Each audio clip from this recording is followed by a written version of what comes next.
النوع بقى اللي جايب المسائل ده مهم قوي، نوع مهم جدا جدا جدا.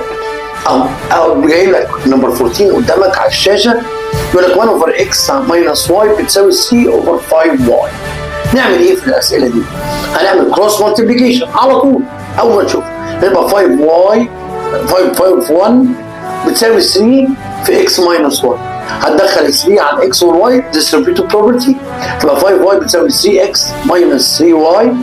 هنودي بقى الماينس 3 واي الناحيه الثانيه، هتبقى 5 واي بلس 3 واي ايكوال 3 اكس. بنحاول نخليهم لايك تيرم.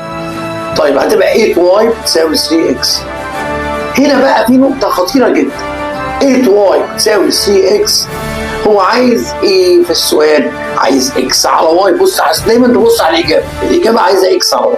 فانا لما اجيب اكس على واي حته خطيره، خدوا بالكم، اخد العكس تبقى 8 على 3، يبقى اكس على واي هتساوي 8 اوفر 3.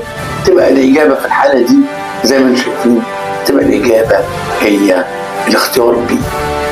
شكرا لكم، سؤال حلو بيجي كتير. شكرا لكم.